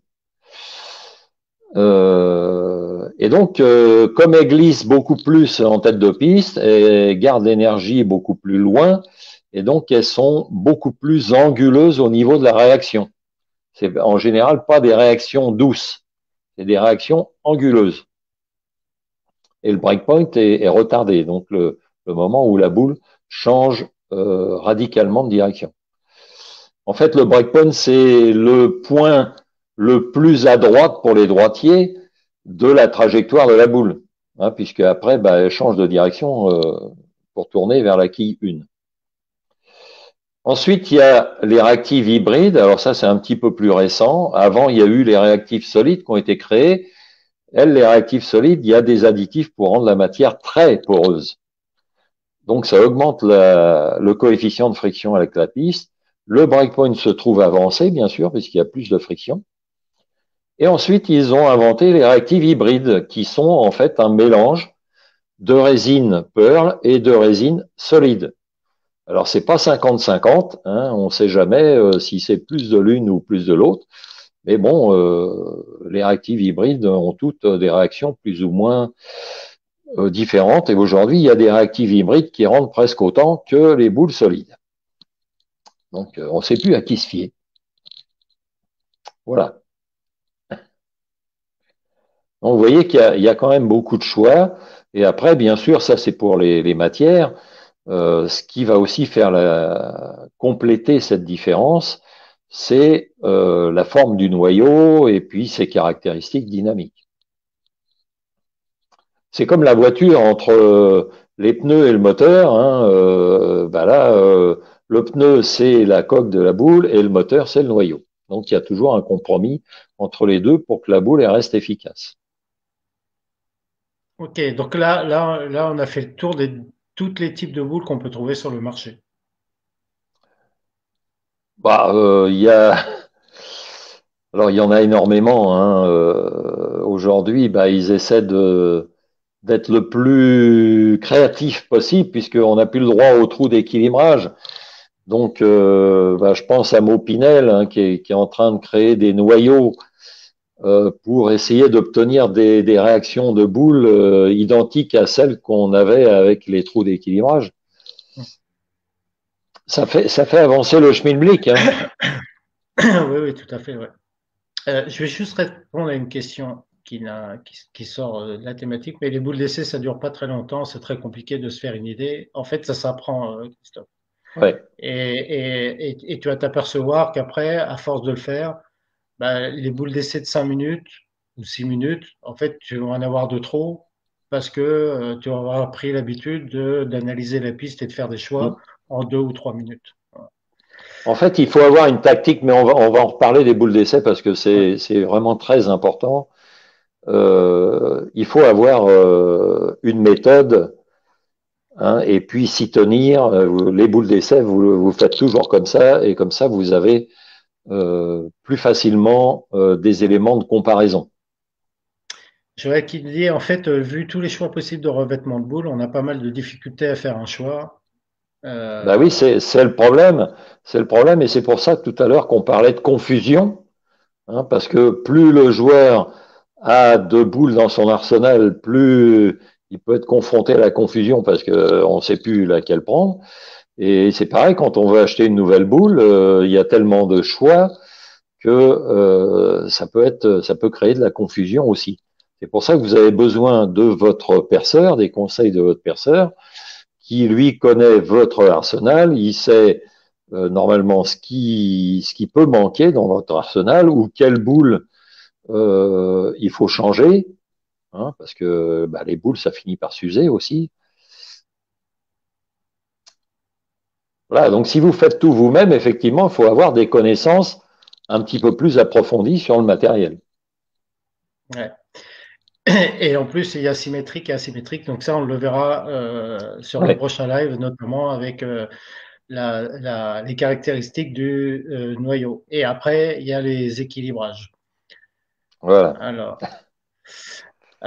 donc pour synthétiser un peu les différents types de réactions qu'on peut voir. Donc là, visuellement, qu'est-ce que ça peut donner sur Ouais. la piste comme type de réaction? Donc vous voyez, polyester, c'est plutôt des trajectoires qui sont droites, donc idéal pour les sphares. L'uréthane, une réaction faible et plutôt douce. La réactive Pearl, comme vous décrivez GG, une longue glisse due à la matière, donc avec les additifs glissants. Donc ça va glisser très très loin, mais ça va restituer donc par conséquent beaucoup d'énergie à la fin et donc une réaction qui va être angulaire.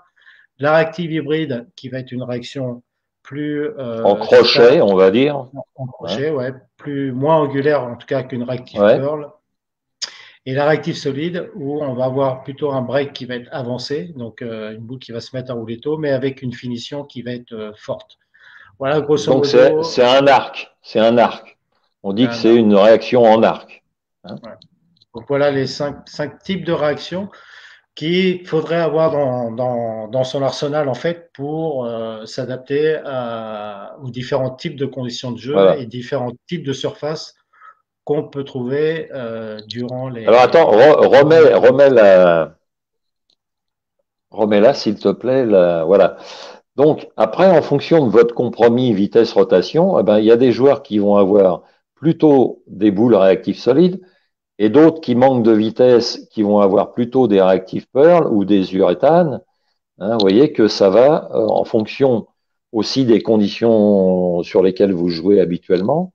Vous aurez besoin plutôt de ce matériel plutôt que de celui-là. Mais il faut quand même garder à l'esprit que un arsenal, ça doit être étagé et on doit être capable de faire face à toutes les situations avec son arsenal. Et on n'a pas besoin de 15 boules, Alain. Mais pour moi, l'arsenal de base, c'est les 5 boules qu'on vous a présentées avec 5 réactions différentes. Plus une boule de spare, ça vous fait 2 sacs de 3 boules. Et plus vos pads à bras longs, au lieu de 3 boules, vous en avez largement 15. Au lieu de 5 boules, vous en avez largement 15 ouais. si vous changez les surfaces. Je vais répondre à la réflexion d'Yvon, tout à fait d'accord. Seul le perceur peut nous conseiller sur le type de boule qu'il nous faut. Je comprends je comprends cette remarque, mais il faut que tu saches, Yvon, en tout cas, moi, je fonctionne comme ça. Je vais toujours chercher à faire ce que les pros font, ce que les meilleurs font, ce que les meilleurs joueurs de golf font, ce que les meilleurs joueurs de bowling font, ce que les meilleurs joueurs de tennis font. Parce que si c'est ce qu'ils font eux, c'est qu'ils ont certainement des raisons et c'est pour ça qu'ils gagnent. Et aujourd'hui, même sans parler des pros, sur les compétitions internationales, tous les meilleurs joueurs même parce que c'est des compétitions amateurs, hein, savent choisir leur boule eux-mêmes et voire même équilibrer leur boule. Et quand ils arrivent dans le pro shop, ils disent voilà, tu vas me percer cette Je boule-là voudrais ça. et ils font le traçage dessus. Et le perceur, qu'est-ce qu'il a à faire? Il fait juste 3 trous. Quand les pros ils font leur journée de practice là, donc ils jouent sur différentes pistes et après ils vont dans le camion et ils disent voilà, tu vas me percer cette boule là, ils font le traçage et tu me fais tes trous là. C'est pas le perceur qui dit. Donc après le pro, le joueur, il peut demander conseil à son entraîneur. Dire voilà, tiens, bah, par rapport aux pistes, quel type de boule il me faudrait. Donc là, il peut se conseiller au-delà d'une personne. Mais surtout, l'erreur qu'ils ne font pas, c'est qu'ils veulent pas être dépendants de quelqu'un d'autre. Parce que le perceur, lui, après, il peut faire n'importe quoi. Effectivement, tu vas lui faire confiance. Et effectivement, tu vas peut-être me dire, oui, mais moi, je suis pas un professionnel. Mais on te donne l'occasion, par ce live, d'avoir la connaissance pour mieux comprendre les surfaces, pour mieux comprendre les matières. Et même si tu maîtrises pas, et même si t'es pas expert en la matière, au moins, tu pourras discuter avec ton perceur en disant, tiens, bah, l'autre fois, j'ai vu Voilà. avec un, et nous, on ne dit pas nécessairement la vérité, on vous donne des informations. Et tu vas aller voir ton perceur, et c'est nous, notre mission, c'est que tu puisses aller voir ton Qu'est-ce perceur que en tu disant, en penses? tiens, dis donc, l'autre fois, ils ont parlé des uréthanes, moi qui ai beaucoup de rotation, qu'est-ce que tu en penses? Comme dit GG. Tiens, bah, j'ai entendu parler des réactifs solides, entendu parler des réactifs Pearl, une boule polie, j'en ai pas dans mon sac, qu'est-ce que tu en penses? On m'a dit que ça faisait une réaction angulaire, et effectivement, j'ai aucune boule. Au moins, tu pourras en parler, tu pourras en discuter. Et ça c'est important, parce que après, ça amène à mieux connaître et apporter de la confiance, parce que tu auras plus de compétences. Donc, voilà Et puis, ma. ça vous évitera surtout de racheter une boule qui fait la même chose que celle que vous avez déjà dans votre sac, quoi. C'est ça, ce qu'on veut éviter aussi, c'est les doublons, hein. C'est avoir, comme on disait, un arsenal cohérent et étagé. Ouais. Et Maria me fait une remarque, tu es un peu élitiste. En fait, Ouais, c'est. je suis peut-être un peu élitiste, mais si tu veux, ne serait-ce que le débutant qui arrive, si on lui explique tout, si on lui dit tout, c'est pas obligatoirement sa compréhension. Quand on n'est pas obligé de tout maîtriser, bien entendu, mais la connaissance sur l'environnement sur lequel on joue, le type de matériel. Après, ça intéresse ou ça intéresse pas. Peu importe. Et je comprends qu'il y ait des gens que le matériel, ils disent oh, non mais moi, je sais plus qui. Il y a quelqu'un qui m'a fait une réflexion. Ouais, mais moi, tu sais, le matériel, j'y connais rien et ça m'intéresse pas du tout. Et je l'entends. Et j'ai Oui, pas de souci oui. par rapport à ça. Mais le but, c'est d'avoir, nous, notre mission, c'est de vous donner un maximum de connaissances et d'avoir un échange avec le perceur, ne serait-ce que, tiens, bah, pourquoi tu fais ce trou-là, ici, c'est quoi le petit point là, sur la boule, à quoi ça sert, bah, c'est quand même pas mal et ça peut vous amener à être peut-être plus performant. Enfin, mieux comprendre le matériel déjà. Ouais, Donc, si on le comprend mieux, on l'utilise mieux aussi. ouais. Tout à fait. Alors après, les modifications de surface, parce que on cause comme d'habitude et le temps passe. Euh, Notamment sur la gestion du break. Donc la différence sur la modification de surface, donc là vous voyez une ligne en rouge avec une réaction type Pearl réactive qui glisse très très loin et qui va avoir une cassure angulaire, donc assez difficile à maîtriser. Bah, quelquefois, et ça notamment je l'ai fait et je l'ai vécu, pour avoir plus de stabilité avec le même type de boule, en fait on passe un petit coup d'abralon donc là, notamment sur la ligne noire, donc on passe du 1000 par exemple, et ça stabilise la réaction en fin de piste, notamment ce type de réaction angulaire où on va l'adoucir. Voilà, donc ça c'est, vous voyez, ça c'est pour vous montrer que la gestion de la réaction de la boule sur la piste même si vous avez une réaction qui est très forte, très angulaire, vous pouvez la modifier, garder la même boule, qui gardera toujours cette réaction forte, mais qui va se mettre à rouler un peu plus tôt et donc qui va adoucir un peu plus la réaction. Et ça n'abîme pas la boule, quoi qu'il en soit. Non, ça l'adapte à ce que demande la piste. Parce que ce qu'il faut comprendre, c'est que, en fait, la boule, elle a besoin de perdre de la vitesse pour commencer son crochet. Et elle a besoin de commencer à prendre de la friction avec la piste à l'intérieur du village et non pas quand elle sort du village. Parce que si elle n'a pas commencé son crochet à l'intérieur du village, quand elle va sortir de l'huile, elle va avoir une réaction hyper violente et très difficile à maîtriser. Donc, c'est pour ça qu'il faut trouver vraiment le bon compromis entre ce que vous propose la piste et la surface de votre boule pour que ça soit le plus maîtrisable et le plus efficace possible. Donc, Marianne m'a répondu, il vaut mieux écouter son perceur que s'acheter des boules qui ne seront pas maîtrisées. 100% d'accord Oui, avec oui, oui, toi, oui, Marianne. bien sûr. S'il y a bien une personne qu'il faut écouter, c'est bien effectivement son perceur.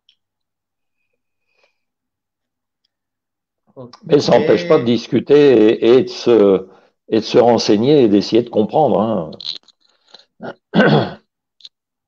Voilà, un autre graphique GG par rapport Ouais, c'est la même chose en fait, hein. bah, Donc c'est il la y même a chose. la modification de Mais surface. ouais. Alors moi, c'est par habitude, hein, mais j'ai jamais beaucoup aimé les boules Pearl et la plupart de mes joueurs, ils en ont au moins une, forcément. Mais très souvent, je les dépolis, les Pearl, hein, pour les rendre plus maîtrisables, hein, et plus prévisibles. Parce que hein, je reprends toujours le mot, c'est la maîtrise, hein, qui est important, c'est la maîtrise de la trajectoire sur la piste. Donc très souvent, les boules polies, pour les maîtriser, alors un coup, ah ouais, c'est super quand elle va dans la boîte, mais la boule d'après, elle peut faire wash-out, etc. Enfin bon, le moindre petit écart dans la vitesse ou dans le lâcher, vous avez plus du tout la même réaction. Donc n'hésitez pas à les dépolir. Hein. Donc j'ai créé, tu vois peut-être pas les commentaires, tu peux les voir sur ton téléphone hein, si tu veux. Mais Ouais. par rapport à la relation père-sœur, donc les gens ils discutent, ils papotent pendant qu'on fait notre live. C'est assez marrant. Et, et alors, Et Domi, tu Marianne, peux me dire, toi? Marianne qui me dit, mais le perceur doit savoir aussi dire non, bien entendu. Oui, oui, on peut Euh, essayer. Hein. le perceur conseille toujours en fonction de ton jeu, normalement, donc il faut lui faire confiance, tout à fait. Et là, donc, il dit à condition que le perceur connaisse notre façon de jouer. Tout Aïe, à ça y fait. est. De toute façon le perceur, il va pas vous percer votre boule au hasard. Il devrait théoriquement vous poser la question de dire en fait quels sont tes besoins, de vous regarder jouer, voir votre compromis vitesse-rotation. Alors après, avec l'expertise, ça peut être à l'œil nu, hein, comme ça, pas obligatoirement de calculer. Et là, on va voir généralement qu'on a plus de vitesse que de rotation ou inversement, hein, d'ailleurs. Et là, il va discuter avec vous, dire voilà, quelles sont tes problématiques, est-ce que tu as plus de problèmes sur les pistes huilées ou sur les pistes sèches, fais-moi voir ce que tu as dans ton arsenal, et lui, il va vous conseiller. Et effectivement, il faut échanger avec son perceur et lui faire confiance.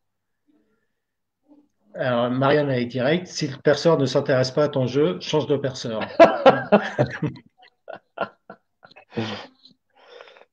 Ah ouais, mais s'il n'y en a pas d'autres dans la région, c'est pas facile non plus. Ouais. Mais Alors, c'est pour ça, c'est pour ça aussi qu'on essaie de vous apporter toutes ces connaissances parce que ça peut aussi amener votre perceur à chercher aussi à améliorer son niveau de connaissance. Hein. ouais. Alors, je regarde les commentaires si j'ai. Tac, tac. Jean-Marc, il nous fait une réflexion sur. Oui, mais pour cela, il faut déjà savoir poser son PAP, connaître sa vitesse et tour minute pour parler avec son perceur. Ah bah, Pas non, pas nécessairement. obligatoirement. Si tu connais pas ton PAP, tu connais pas ton compromis vitesse-rotation, tu peux justement en parler avec ton perceur, de dire, tiens, est-ce que tu pourrais me donner mon PAP? Est-ce que tu pourrais calculer ma vitesse et ma rotation? Peut-être qu'il ne pourra Bien pas le sûr. faire, mais au moins d'échanger, il dit, tiens, ben, moi, ça m'intéresserait de connaître mon compromis vitesse-rotation. Mais ça, la plupart des joueurs, on en parlait avec Eric avant de commencer le live, n'ont pas le matériel pour pouvoir tracer sur la boule. Hein, donc, on va essayer de vous faire un petit truc justement pour trouver des solutions pas chères pour pouvoir déterminer votre PAP, le tracé, etc. Relever les angles sur votre boule, sans être Si, obligé d'acheter le matériel. si la boule est polie, on peut la passer à la bralon sans tout changer. Ah ben si, ça Mais va tout changer, justement. ça va changer la réaction. Voilà. Euh, les pearls sont souvent polis. Ah ben, elles sont toujours polies. Une question de Sissi. L'adaptation grâce à la bralon est-elle irréversible? Ah non, parce que on peut utiliser tous les grains et bah, je comprends Ouais, euh, je comprends la remarque, ouais. les... La peur, en fait. Ah, si, si, c'est pas irréversible. Parce que la plupart des joueurs, ils ont peur de pas pouvoir remettre leur boule comme elle était à l'origine quand on leur a percé. Mais ce qu'il faut comprendre, c'est que la version d'origine ne nous intéresse pas. Ce qui nous intéresse, c'est que quand vous faites les boules d'essai, que la surface de la boule convienne avec ce que vous demande la piste. Donc très certainement, si un soir, ce soir, vous allez faire 3 lignes, vous allez la passer au 2000, et peut-être que demain, dans le même bowling, vous serez obligé de la passer au 4000. Et si vous allez dans un autre bowling, peut-être que vous serez obligé, toujours la même boule, de la passer au 1000 pour qu'elle soit efficace. La surface d'origine, on s'en moque. On s'en moque Oui, d'autant plus que on n'est pas capable, même si on la connaît, on n'est pas capable de la reproduire, même dans un pro shop. Parce que ouais, ce qui est fait en usine, on ne sait pas le faire en pro shop. ouais, et d'autant plus, on l'a vu sur le live précédent de la semaine dernière, c'est que la surface d'origine, lorsque vous jouez, elle se modifie. En plus, oui, bien sûr. Mais ce Elle que je veux reste dire, jamais la surface d'origine. non. Ce que je veux dire, c'est que c'est beaucoup plus intéressant. Par exemple, j'ai acheté une boule polie, elle est toute neuve. Je lance 2, 3 boules, bon, ça va pas, hop, je lui mets un coup de 4000. Elle est toute neuve, hein. Mais au moins, le 4000, si ça marche, ou le 2000, dans d'autres conditions de jeu, je suis capable de le reproduire, ça. Mais la remettre polie comme elle était quand elle est sortie de la boîte, ça, j'y arriverai pas, hein. Même si je mets du polish, ça sera pas là exactement la même réaction. Donc ne rêvez pas de pouvoir redonner la même réaction que celle qu'elle avait à la sortie de la boîte. Ça ne vous sert à rien. Ce qui vous sert, c'est d'adapter la réaction de votre boule à ce que vous demande la piste.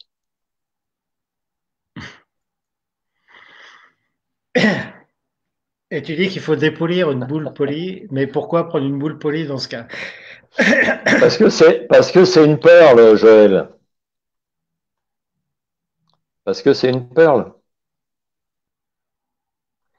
Ouais, Mais mais après, imagine, tu joues sur une piste AMF, par exemple, parce qu'elle génère un peu plus de friction, et tu fais les boules d'essai, il y a beaucoup d'huile jusqu'à 41 pieds, et après c'est très très sec. Et tu joues avec une boule polie. Et là, tu vas pas t'en sortir, quoi, parce que la boule, au break, elle va changer carrément de direction tout de suite, et après elle va aller tout droit. Donc tu pourras pas jouer avec. Tu viens de t'acheter une boule et tu veux pas jouer avec. Alors que si tu la passes au 4000, tu vas pouvoir jouer avec. ouais.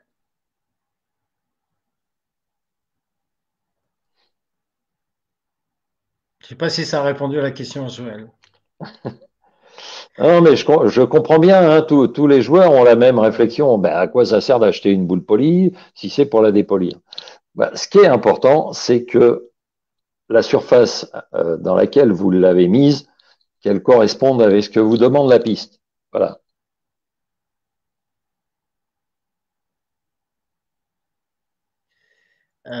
Patrick qui nous dit la dernière pearl que j'ai achetée, on l'a cassée la demi-heure avec mon perceur. Ben oui, Patrick, il a beaucoup de Alors, rotation. il a plus de rotation que de vitesse. Ouais. Et donc, Alors, faut adoucir la réaction. Ouais. En fait, moi, je vais poser je vais te poser une question, GG, qui va peut-être rejoindre celle de Joël. Hein. Tu achètes une boule Pearl, tu fais un choix de. Je vais remettre la diapo. euh, tac, Où on voit les réactions, là. ouais, on voit les On voit les différentes réactions. trajectoires. Voilà, Ouais. voilà. J'achète une boule Reactive Pearl, je lance la boule et donc elle glisse loin et elle casse très très fort. Mais au début, j'ai hésité avec une réactive hybride, par exemple, parce que je voulais une boule qui casse. Donc j'ai pris une réactive Pearl. Et puis je m'aperçois que elle casse trop fort, et donc je mets un coup d'abralant dessus.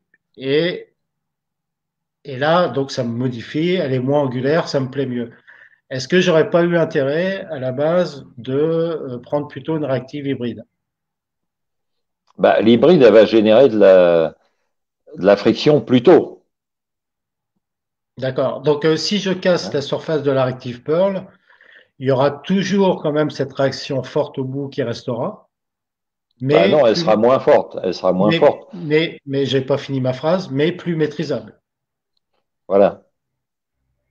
Donc ça Mais restera ça quand reste même une dans matière l'esprit, Pearl. ça reste quand même dans l'esprit Pearl, mais avec quelque chose qui va être plus maîtrisable sur la finition, mais qui restera quand même dans quelque chose de fort. Voilà. Alors après, si tu veux, D'accord. moi par exemple, j'ai des joueurs qui sont à plus de 400 tours, malgré qu'ils jouent à 29 km heure. Et ce joueur-là, je lui dépolis toutes ses boules parce que sinon, c'est pas maîtrisable. Oui, oui, mais je veux répondre à Joël par cette question. C'est que la peur, si tu veux, de casser une boule Pearl, c'est que tout d'un coup, on va plus, ça va complètement perturber la réaction et la réaction elle va plus être angulaire, quoi, si tu veux. Elle sera moins angulaire, Moins donc angulaire. elle sera plus maîtrisable. Mais la matière, elle reste, on n'enlève pas la matière. Bien sûr, bien C'est-à-dire sûr. que la matière agressive, on va pas se retrouver avec une boule droite, par exemple, hein, dans l'exagération, parce que Alors, si on va ça, plus loin, ça, si on j'ai va déjà plus loin, entendu. Attends, je vais finir, la Pearl, on la passe au 1000, ouais, d'accord? Eh bien, elle aura quand même pas une réaction de boule solide. ouais. Tu comprends? Oui, oui, je comprends, hein. Non, non, mais je me fais l'avocat du diable. Mais parce que combien de fois j'ai entendu une Reactive Pearl, on va casser la surface et pour des bons joueurs, hein, ah oui, mais ma boule, elle va plus rentrer. Bah, elle va Sauf que rentrer c'est faux. différemment. Elle va rentrer Euh, différemment. la forme va être différente, mais elle va toujours y Tout à aller. fait. Sauf que ça va être plus maîtrisable, c'est tout. Donc C'est on la a peur, maîtrise, hein. en modifiant la surface, on a une certaine peur de détruire en fait la boule au départ. Sauf que la matière, Non, on n'enlève pas, la mais je matière elle reste la comprends. même. Je comprends parce que au prix des boules aujourd'hui, c'est vrai qu'on a le droit de se poser des questions quand même. Est-ce que je vais faire une bêtise? Ouais. Alors, quelques réflexions au ruban de couture. Cathy elle nous dit, oui, effectivement, elle a déjà anticipé. Pour compléter un arsenal, il faut dire à son perceur dans quelles conditions de jeu on est invité, pourquoi pas. Euh, tac, tac, euh,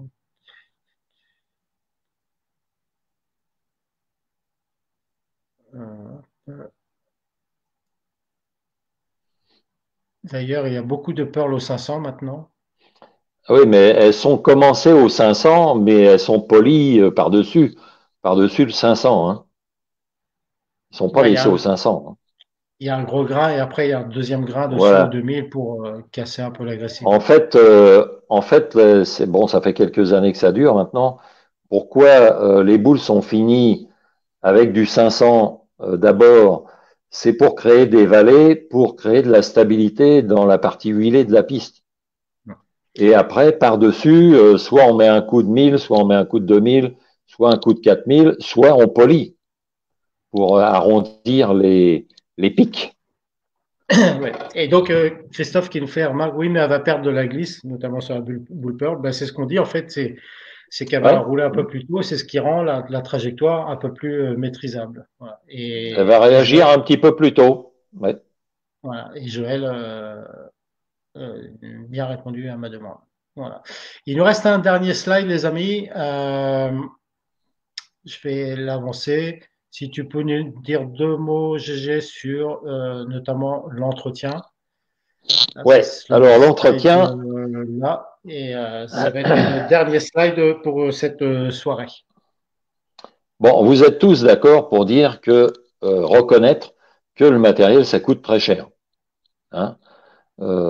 Chaque boule, bon, c'est 250, 300 euros, hein, voire plus dans les grandes villes. D'où l'intérêt de les entretenir, parce que Eric l'a fait remarquer tout à l'heure, on en avait parlé la semaine d'avant, au fur et à mesure que vous lancez les boules, elles se modifient la surface, elles s'usent. Donc une boule poncée a tendance à se polir, et une boule polie a la tendance à se poncer, c'est-à-dire elle se dépolie au fur et à mesure avec l'usure. Donc il faut les entretenir régulièrement. Alors non seulement il y a des problèmes causés par la friction entre la boule et la piste, hein, plus vous jouez sur des bowling où il n'y a pas beaucoup d'huile, plus vos boules s'usent vite. Plus vous jouez très à droite de la piste, là où il n'y a pas d'huile, pour que la boule rentre, et ben plus vous usez votre boule, ainsi de suite. Hein, plus vous générez de friction, plus vous générez d'usure. Et il y a un autre aspect aussi, c'est que donc les boules réactives absorbent toute l'huile, plus ou moins vite, mais elles l'absorbent toute. Donc on a deux côtés, deux aspects de la boule à entretenir, la surface, la bande de roulement, et de temps en temps étuver la boule pour retirer l'huile, parce qu'une fois qu'elle est pleine d'huile, la coque, eh bien, le coefficient de friction diminue et la boule réagit de moins en moins. Mais comme c'est très très lent, toute la perversité est là, hein, la boule elle change très très lentement de réaction, donc vous vous habituez petit à petit, vous en apercevez pas, puis un jour vous vous dites, ben quand même, ma boule, ben d'abord je laisse tout le temps la 10 et puis elle y va plus quoi, elle réagit plus comme avant. Donc pour éviter cette situation extrême, on vous propose ce tableau en vous disant entretenez vos boules toutes les 50 parties pour repolir, toutes les 3 à 6 parties pour rechanger la surface, parce que quand vous refaites la surface pendant les boules d'essai avec un pad à bras long, 3 à 6 parties après, vous pouvez recommencer. Hein, la surface, elle a déjà changé. Donc vous voyez que ça nécessite un entretien permanent, régulier, si vous ne voulez pas que vos boules perdent leur action sur la piste et dans les quilles. Donc cette fiche-là, vous l'aurez sur le site. La présentation qu'on vous a faite là, elle sera téléchargeable et donc vous aurez cette fiche d'entretien à disposition si vous voulez si vous Voilà. voulez la voir. Voilà. Alors il y a une autre chose très importante, c'est que il faut comprendre que donc ces fameuses boules, elles absorbent l'huile. Donc imaginez, vous lancez la boule, elle revient, vous voyez très bien les différentes bandes de roulement, hein, les unes à côté des autres. Vous la laissez 5 minutes sans y toucher, vous revenez, et ben il n'y a plus rien. Alors ça s'est évaporé ou c'est rentré dans la boule. Eh ben c'est rentré dans la boule. Et donc si vous n'essuyez pas votre boule entre chaque lancer, eh bien, au fur et à mesure, la boule, elle absorbe, elle absorbe, elle absorbe, et puis, il y a un moment, ben, elle n'en veut plus, hein, et puis, elle va pas tout droit, mais elle réagit plus du tout comme elle le faisait au départ.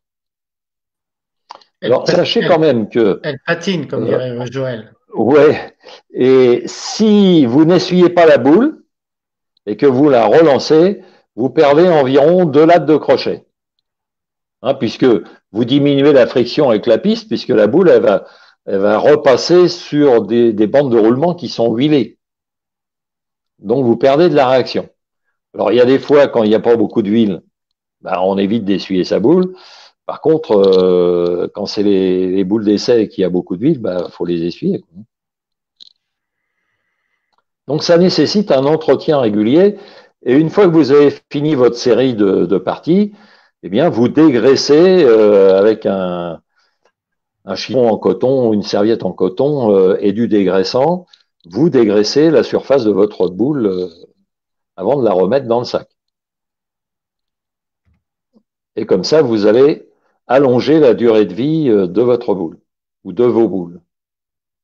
Donc c'est hyper important, hein. Il y a énormément de joueurs qui le font pas par paresse, hein, souvent, ou par méconnaissance aussi. Et voilà, moi je vous conseille, surtout si vous avez des boules neuves, hein, parce que là, quand elles sont neuves, ça y va, hein. Ok. Je te propose de clore le débat. Euh, je regarde s'il n'y a pas d'autres questions. C'est étonnant quand même parce que sur les premiers lives, on avait à peu près 30 slides, voire des fois un peu plus, 35, 40 Hum, slides, et on mettait 2 heures et demie. 2 heures et demie de live. Là, il y avait, donc on a réduit parce qu'on voulait faire des petits lives d'1 heure. Donc là, maintenant, on est sur une quinzaine de slides et on a mis 1h45 quand même.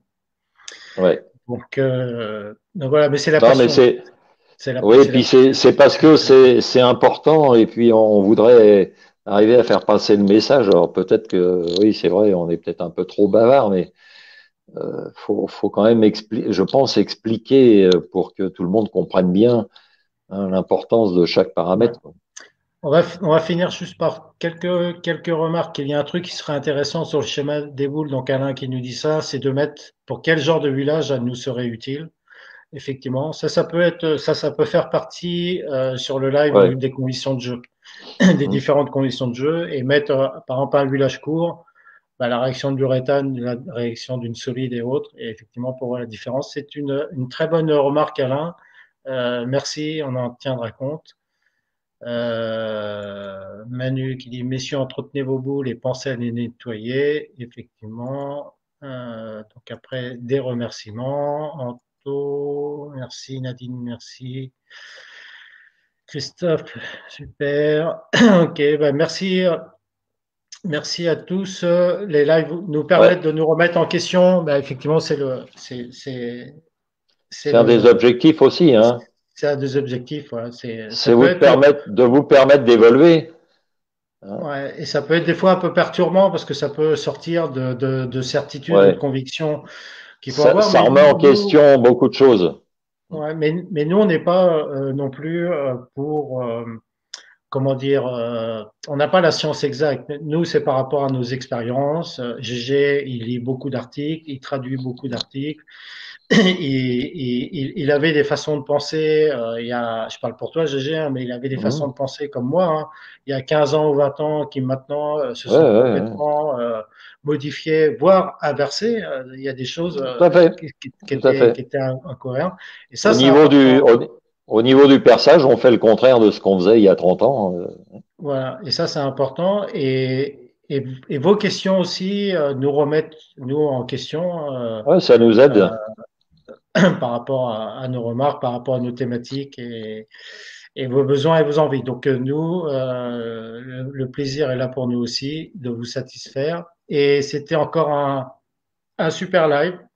C'était chouette. À chaque fois, ça fait plaisir de vous voir. Ça fait chaud au cœur, surtout en cette période. Merci beaucoup. Ouais, je voudrais GG. juste dire un petit mot. Juste un petit mot. D'accord. Et merci, Jean-Marc. Et moi, mon objectif à travers mon site Bowling Analyse, hein, et puis ces lives, c'est d'apporter de la connaissance aux joueurs parce que je pense que aujourd'hui le bowling, comme beaucoup de disciplines sportives, est en difficulté et je pense que en apportant de la connaissance, on va sauver. Hein, c'est un peu le radeau de survie qu'on vous lance hein, pour garder de l'intérêt avec ce sport passionnant. Tout à fait. Tout à fait. Euh, un petit rappel, parce qu'il y a il y a une question sur les fiches, sur le planning, le prochain rendez-vous, les noyaux et ses composantes, pardon, le 10 décembre, Mhm. toujours à 18 heures. Identification du joueur, donc là, c'est le compromis vitesse de rotation le 17 décembre. Et le 22 décembre, j'ai eu quelques questions par rapport à ça. Ça va être le retour de vos fiches. Donc, il y a une dizaine de personnes qui actuellement nous ont rendu les fiches. Donc, on les analysera ensemble pour pouvoir les Bah, partager et vous donner notre point de vue sur. bah, on espère qu'il y en aura d'autres. Hein. Ouais, effectivement, on va voir. Et puis voilà, c'était tout. C'était la dernière diapo. Non, la dernière diapo. C'est donc ceci, un petit rappel. Sur le site fédéral, sur la page 1543, donc vous allez sur le lien. Vous pouvez trouver ce lien sur ouais, il faut aller sur le site fédéral, en tout cas sur cette adresse-là. Sur la page YouTube de la fédération, donc vous tapez FFBSQ, vous allez retrouver tous les lives. N'oubliez pas le livre bowling pour ceux qui l'ont, plein de conseils. Mon adresse mail, mes deux adresses mail, l'adresse mail de GG si vous avez des questions, si vous avez des Ouais, questions un ouais. peu techniques sur le matériel et tout, préférence envoyez plutôt à GG. Mais moi après, je le relais. Et n'oubliez pas le Oh, site, vous me mettez en copie. voilà, et le site à GG, bowlinganalyst.fr où tu feras, où il y a une tonne d'informations. Il y a Euh, 148 articles en français. voilà. Il y a Bernard qui était avec nous ce soir, Ouais. que je salue. Ralph qui nous dit quand est-ce que je fais l'hommage à John. Je ferai avant les vacances. Pour l'instant, c'est pas encore mis en place parce que j'ai contacté pas mal de personnes et donc qui vont être au rendez-vous pour témoigner par rapport à l'expérience et les moments passés avec eux. Donc, faut que je rassemble tout ça, qu'on puisse trouver un jour qui convienne pour tout le monde, et puis aussi de rassembler encore quelques témoignages, quelques photos et vidéos rares malheureusement. Voilà, mais on le fera avant les vacances de Noël. Joël, très inquiet, on a bien reçu ta fiche, t'inquiète pas, Ouais. on l'a étudié à l'endroit, à l'envers. Il serait peut-être intéressant de voir la fiche d'un joueur de haut niveau. Pourquoi pas? C'est une bonne Ah, idée, c'est une bonne Thierry. idée. C'est une bonne On, idée. on demandera. J'ai une visio, on a une visio avec le collectif Senior Homme, donc je leur demanderai. Il faut demander au team manager. Ouais. Voilà. Merci pour tout. Merci GG encore pour ton Bye expertise bye. et ton savoir. À la semaine prochaine. Merci à tout le monde pour vos questions pertinentes et vos remarques, vos commentaires. C'était super intéressant. Encore beaucoup de monde. Et puis, on vous dit portez-vous bien et puis on vous dit à la semaine prochaine. Voilà. À Salut tout le monde. bientôt. Bye Bonne bye. soirée à tous. Au revoir. Merci.